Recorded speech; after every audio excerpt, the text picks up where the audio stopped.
생활하면서 번데기 앞에 주름 잡아본 일이 있으십니까? 번데기 앞에, 번데기 앞에 주름 잡는다.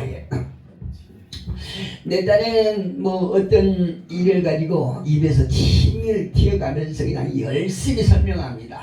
열심히 설명하면서 그 분야에서는 내가 잘 안다는 그 확신을 가지고 열심히 얘기를 하죠. 근데 한참 얘기를 하다 보니까 상대방에서 이거 듣는 쪽에서 아주 고수네요.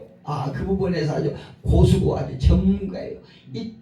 그때로 열심히 설명했던 내 자신의 얼굴이 화끈화끈할 때가 있지요. 그럴 때가 있습니다. 종종 저도 그럴 때가 있어요. 잘난 체 할 때가 있거든요. 그런데 우리 조상들은요, 이런 상황을 아주 해학적으로 아주 잘 속담으로 표현해 주는데요. 이런 경우를 가지고 번데기 앞에 줌 잡는다 이래요. 번데기 앞에 줌 잡는다. 사람이 살다 보면 이제 이런 경우가 이제 한두 번은 다 겪지요. 오늘 제가 이제 본문 설명을 하기에 앞서서 이렇게 한번 분위기를 부드럽게 하려고 이제 했는데요. 사실 우리가 이 본문을 너무 잘 아신 것처럼 예수님께서 잘 모르시는데 그 상대에게 앞에서 그 주름 잡는 이런 경우는 없지요. 예수님은 우리가 아시다시피 만왕의 왕이시오 전능하신 분이십니다. 그런데 오늘 그 본문을 들어가 보니까 베드로는 이제 고기 잡는 데 있어서는 타종을 부러워할 정도로 아주 고수요 경험이 풍부한 전문가입니다. 베드로가 고기 잡는데요. 그런데 그 반대로 예수님은 평생을 목수일만 하면서 생활했던 분이에요. 그런데 그런 예수님이 고기잡이 고수인 베드로 앞에서 깊은 데로 가서 그물을 내려라 이렇게 훈수를 하는 분이가 참 이상해요. 그래서 이제 좀 속된 말로 해서 번데기 앞에 주름 잡는 예수님 같아요. 봅시다. 이제 그럴 만한 이유가 있는데, 보통 이제 그물은 아주 깊지도 않고 얕지도 않은 적당한 곳에 그물을 내립니다. 저도 이제 저희 집에 제가 이제 어렸을 때 조그마한 고깃배가 있었거든요. 그래서 약간은 알아요. 그런데 고기 잡으러 가서 이렇게 깊은 데로 깊은 데 가서 그물을 내린 건 거의 없거든요. 아주 적당한 곳에서 그물을 내린 것이 이제 상식적입니다. 근데 예수님께서는 깊은 데로 가서 그물을 내리라 이렇게 말씀하세요.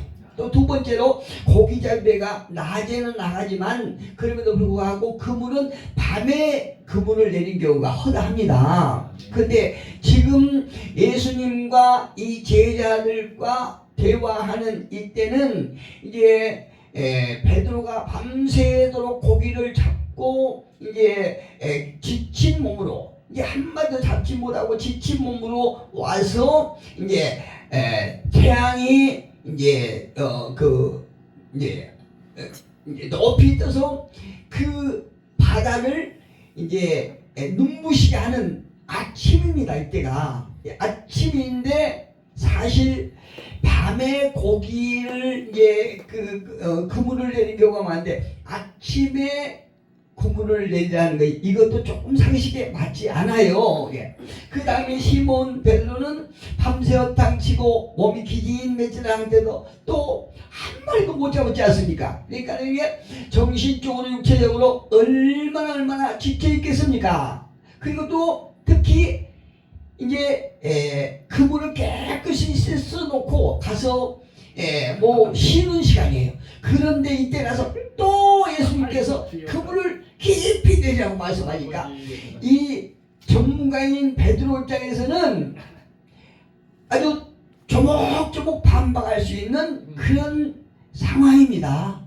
그런데 오늘 본문 5절에 보니까 이렇게 기록하고 있습니다. 시몬이 대답하여 이르되 선생님, 우리들이 밤이 새도록 수고하였으되 잡은 것이 없지만은 나는 고기 잡는데 전문가이고 또 밤새 그물을 내리고 걷기를 반복해서 했음에도 불구하고 한 마리도 못 잡았지만은 말씀에 의지하여 내가 그물을 내리다 이렇게 말씀하고 있습니다.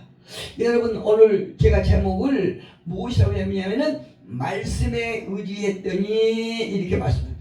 말씀에 의지했더니 어떤 사역을 얻습니까? 그렇게 하니 고기를 잡은 것이 힘이 많았죠. 얼마나 많이 잡혔냐면은 그물이 찢어질 정도로 더 이상 잡을 수 없는 상태까지 이르렀습니다. 우리는요, 세상을 살면서 복잡한 삶 속에서 여러 가지들을 몸으로 부딪히면서 우리 몸소 체험하고 경험하는 것들을 무시할 수는 없습니다. 그게 전혀 우리 신앙생활에 무시할 수는 없지만, 그럼에도 불구하고 우리가 세상적인 경험과 얻은 지식들이 오히려 하나님의 은혜를 거부하는 장애물이 될 수가 있다는 것을 우리가 아셔야 됩니다. 그리고 신앙생활 해보니까 세상에서 내 자신이 무엇인가 많은 경험을 터득하고 그것에서 얻어지는 지식을 믿고 살면서 신앙에서 하나님의 말씀을 거부하고 그로 인해서 하나님의 은혜를 차단하는 경우가 많이 있다는 것을 늘 경험하게 됩니다. 특히 저와 여러분처럼 부름을 받은 하나님의 일꾼들은요, 끝없이 자기를 비우고 자기를 비우면서 또 하나님 인도하심을 받기 위해서는 순종하는 어떤 신앙의 훈련을 겪는 것이 아주 유익하다고 저는 확신합니다. 그 이유는 무엇이냐면은 인간의 실패가 하나님의 시작이기 때문에 그런 거예요. 아멘, 아멘. 예, 우리 인간이 세상에서 하나님을 알지 못할 때 혹은 신앙생활 하면서도 우리가 하나님 앞에 건성으로 이렇게 형식적으로 다가갈 때에 그 많은 경우에는 세상에 내가 어떤 생각을 가지고 있고 어떤 지식과 어떤 경험을 가지고 있느냐에 따라서 우리가 주님과의 관계에 많은 영향을 미친다는 것을 우리가 기억하셔야 됩니다.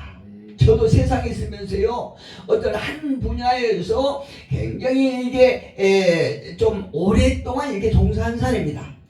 그 분야에서는 타종이 불허할 정도로 저도 그 분야에서는 누구에게도 뒤지지 않는 이런 지식을 갖고 있다고 자부했거든요. 그런데 지금 신앙생활을 하고 목사가 돼서 이렇게 어떤 목양을 하다 보니까 그때 세상에서 내가 전문가라고 했던, 고수라고 했던 이런 경험들이 오히려 장애가 되고 그럴 때가 너무나 많이 있습니다. 베드로가 자기의 많은 경험에도 불구하고 예수님의 그 말씀에 의지한 결과 자기들이 전혀 생각지도 않고 어떤 상식에 맞지 않는 상황임에도 불구하고 결과가 어마무시한 결과가 나오는 것을 경험한 베드로는요, 예수님 앞에 무릎 아래 엎드렸다 이렇게 말하고 있어요. 이게 예수님이 어떤 분이란 걸 깨닫고 또 자신의 정체성을 깨달은 거예요. 예수 무릎 앞에 엎드려 나는 죄인이로소이다 이렇게 말하고 있습니다.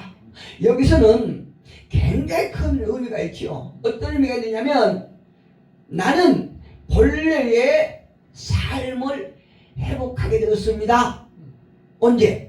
예수님께서 하신 그 말씀대로 했더니 어떤 결과를 보고 예수님이 어떤 분이람을 내가 깨닫고 또한 나의 본래의 삶을 회복하게 됐습니다. 즉 나는 죄인이로소이다. 이것은 하나님께서 주신 형상을 회복하는 것이다. 이렇게 우리가 풀이할 수 있습니다. 우리 인간이 가지고 있는 형상은 무엇입니까? 전도서 12장 13절을 보니까 이 일의 결국을 다 들었으니 하나님을 경외하고 그 명령들을 지킬지어다. 왜 그렇습니까? 이것이 인간의 본분이다. 이것이 사람의 본분이다. 이렇게 말씀하고 있습니다. 우리가 세상에서 어떤 일을 했든지라도 그 모든 것을 깨닫고 그 모든 것을 통해서 하나님은 하나님의 섭리 가운데 우리를 이끌어 가시는 것입니다. 여러분, 대단히 역설적이지만 우리의 현재 심령의 상태인 그릇을 늘 비우고 씻을수록 하나님의 것은 더 많이 채워진다는 그 역설적인 원리를 우리가 늘 기억해야 했으면 참 좋겠습니다. 제가요 요즘에 은혜를 받으러 다니면서 사실 처음에는 이게 뭐 어떤 그 예배 분위기 따라서 막 몸을 흔들고 이렇게 억지로 웃어가면서 내 생각에 야 내가 이 목사님 만나서 내 인생이 완전히 망가졌구나 막 이런 생각을 하게 되더라고요. 그런데 희한하게 시간이 가면 갈수록 내 속에 무엇인가 다 운고됐던 것들이 풀어지는 것을 경험합니다. 할렐루야. 그러면서 무엇인가 내 속에 하나님의 나라가 차츰 세워진 걸 느껴요. 그래서 지금은 더 제가 이제 열심으로 내가 처음에는 나사가 몇 배 빠진 것 같은 그런 삶인 것 같은 그런 행동 같은데 가면 갈수록 내 나사가 더 빠져야 되지 내 이런 어떤 세상적인 나사가 더 빠져야 되지 막 이러면서 저는 그 분위기에 늘 빠져들라고 예를 쓰세요. 그런데 희한하게 그러면 그럴수록 내 속에 어떤 소망이 생기고 비전이 생기고 하나님께서 내가 모르는 사이에 무엇인가 하고 계신다는 것을 느끼게 돼요. 예, 이처럼 우리는 세상에서 내가 무엇을 했지, 세상에서 내가 어떤 것을 경험했지, 그로 인해서 내 속에 세상에 누구보다도 크고 풍부한 지식이 있지, 이런 것들을 자꾸 비워야 된다는 거죠. 아멘. 비우면 비울수록 하나님의 것은 하늘에 신령한 것은 나에게 더 채워지면서 바로 내가 하나님의 사람이 되고 내 속에 하나님의 나라가 세워지고 그 하나님의 나라가 이제 나의 환경을 바꾸고 나의 상황을 바꿀 수 있다는 그 기대가 자꾸 넓어지고 견고해진다는 것을 깨닫게 된다는 거죠. 아멘. 오늘 이 본문에서 베드로는 나는 죄인이라고 하는 고백을 에베소서 2장 1절에서 사도 바울이 기록했던 그 말씀의 의미와 비슷해요. 그는 허물과 죄로 죽었던 너희를 살리셨도다. 할렐루야. 하나님의 아들 예수께서 이 땅에 오신 이유가 우리의 허물과 죄로 그분이 십자가에 달리셔서 수많은 고통을 당하면서 죽으시고 하나님의 섭리로 살아나셨다는 그 고백을 하고 있는 것입니다. 아멘. 그리고 이 고백은 인간의 의지로 하고자 한다고 해서 할 수 있는 것이 아니라 성령님을 통해서 내가 깨닫고 내 입술로 표현하게 되는 것이에요. 아멘. 특히 마태복음 16장 16절에 가보니까 매우 중요한 이야기가 기록되어 있다는 것을 우리가 볼 수 있습니다. 마태복음 16장 16절에 가보니까 이런 말씀이세요. 어느 날 예수님의 제자들과 예수님이 함께 걸어가시면서 예수님께서 제자들에게 이렇게 질문하십니다. 너희는 사람들이 나를 누구라고 말하느냐? 나를 누구라고 얘기하느냐? 한번 얘기해봐라. 이러니까 제자들이 세례 요한이라고 그러는데요. 혹은 엘리야라고 그러는데요. 또 어떤 제자가 말합니다. 아, 내가 듣기로 어떤 사람은요, 에레미야 중에 한 사람이라고 그러는데요. 이렇게 제자들이 말해요. 그러니까 예수님께서 그러면 너희는 나를 누구라고 하느냐? 이러니까 제자들이 눈알을 좌우로 빠르게 움직입니다. 왜 그럴까요? 내가 예수님께서 물어보신 그 신앙 고백, 바른 신앙 고백을 내게 말해야지. 막 순간순간 이렇게 막 머리를 굴려가면서 정리를 하는데 그때 그냥 나요 하면서 베드로가 그냥 손을 반짝 드는 거예요. 그래, 얘기해봐. 주는 살아계신 하나님, 주는 그리스도시오 살아계신 하나님이요. 이 베드로가 딱 그래요. 이야, 대단한 신앙 고백을 하고 있는 거예요. 여러분, 베드로가 어떤 사람입니까? 베드로는요, 아주 적극적인 성품을 소유한 사람이에요. 거기다가 아주 충동적이에요. 자기 주장이 강하고 열성적인 기질을 가지고 있는 베드로예요. 제가 아는 친구 목사님 보면 꼭 베드로 같은 분이 계세요. 아주 넉비공 같아요. 언제 어디를 칠지 모르는. 그런데 이 순간에 아주 예수님 앞에서 아주 천금 같은 고백을 하고 있지 않습니까? 주는 그리스도시오 살아계신 하나님의 아들이라. 베드로가 대단하다. 이 고백은요, 왜 중요하고 천금 같은 고백이냐면 예수님의 본질을 정확하게 말하고 있거든요. 예수님이 어떤 분이십니까? 신성과 하나님이신 동시에 인성을 가지고 있는 거예요. 그런데 그 예수님의 본질을 정확하게 딱 말합니다. 그리고 또한 이 고백 속에서는 예수님이 이 땅에 오신 목적에 대해서도 정확하게 고백하고 있거든요. 여러분, 예수님께서 이 베드로의 고백을 들으시고 바요나 시몬아 네가 복이 있도다, 이런 칭찬을 받는 우리 모두가 되기를 예수님을 축복합니다. 이 복이라고 하는 것은요, 깨달음에서부터 시작되는 것 같아요. 우리가 나는 죄인입니다 깨달을 때 우리의 복은 시작된다는 거죠.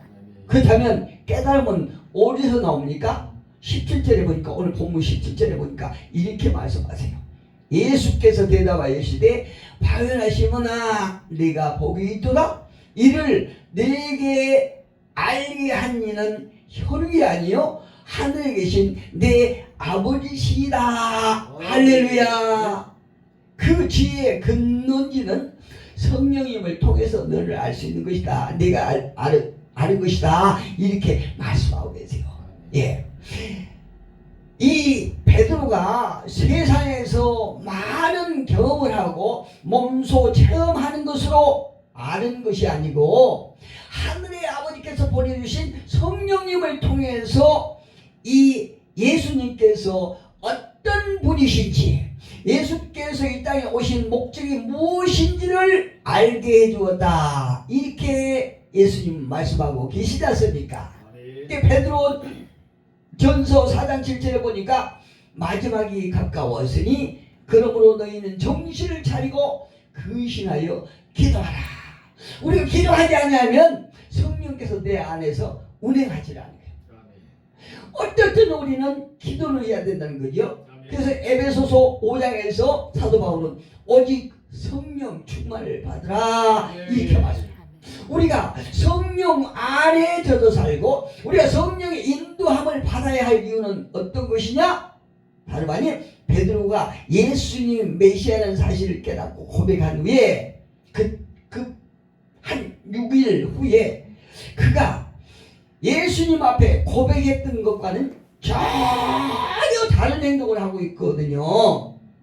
마태복음 16장 21절에 보면 이렇게 말씀하세요.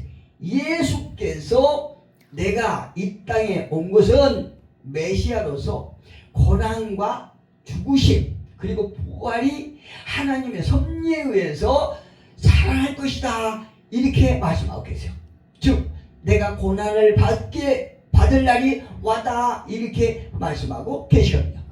그런데 22절 보니까 어떤 말씀이 있습니까? 베드로가 예수를 붙들고 항변하여 이르되 주여 그리 마옵소서 이 일이 결코 죽게 미치지 아니하리다. 이렇게 말했어요.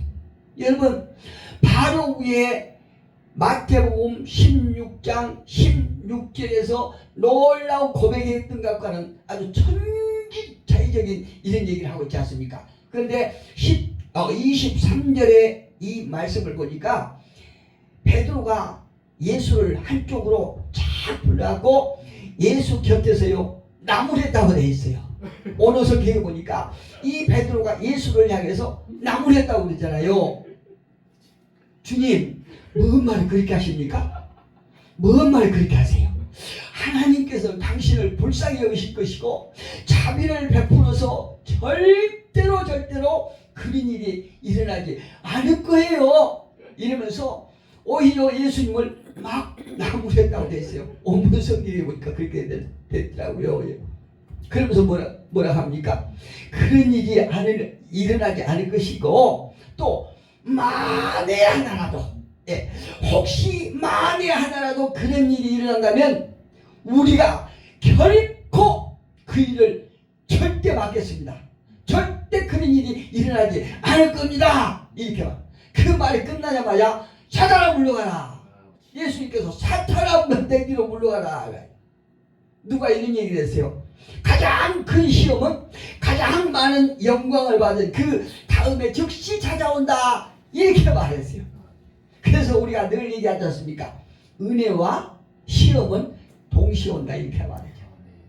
이 베드로가 아주 너무나 그 어떤 영광스러운 고백을 했는데 곧바로 그냥 시험거리가 온 거예요. 베드로가 하는 말은 예전에 광야에서 사단이 예수를 시험할 때 했던 그 말과 비슷해요. 빵과 명예와 권력을 가지고 구원을 택하게 하는 그 사단의 속삭임과 비슷합니다. 베드로가 하늘로부터 오는 영감을 받았을 때는 위대한 사도가 됐습니다.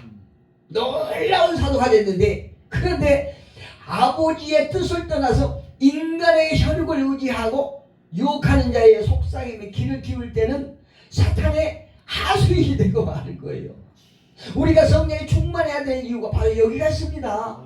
아무리 은혜를 받아도 이 사탄이 그냥 두질 않거든요. 그래서 우리는 끊임없이 은혜를 받아야 되고 끊임없이 기도를 해야 되고 늘 성령 안에서 취해 있어야 된다는 거죠.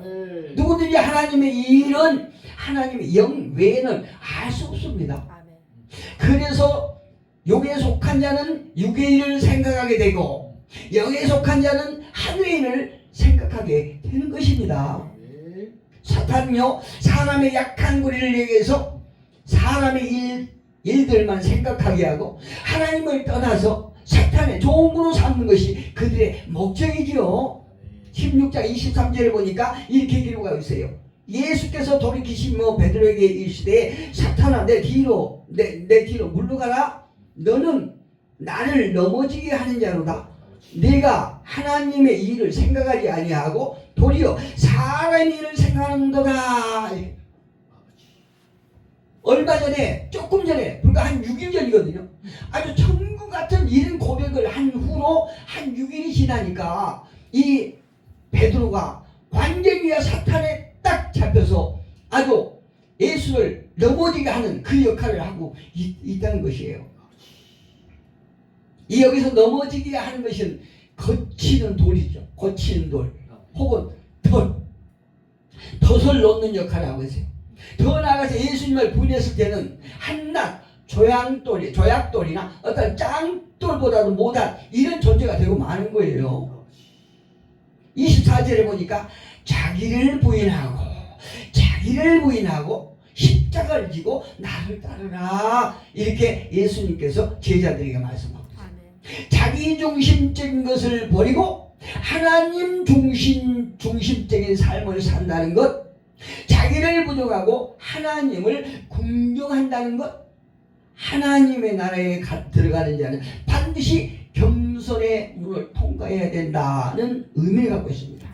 이것은요, 옛 사람에 속한 정과 욕심을 버리고 부인한다는 것은 십자가에 못 박는 것과 같은 고통의 과정과도 같은 거예요.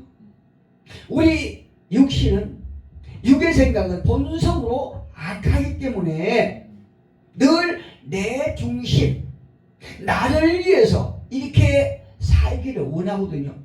그런데 이런 존재가 나를 부정하고 하나님을 긍정한다는 것은 대단히 고통스럽습니다. 어렵습니다. 그래서 저와 여러분은 이 과정을 거치기 위해서는 반드시 성령님의 충만함을 받아야만이 가능하다는 것을 성경이 분명하게 명백하게 말씀해 주고 있습니다. 오직 성령 충만을 받아서 승리하는 저와 여러분이 되기를 예수 이름으로 축복합니다.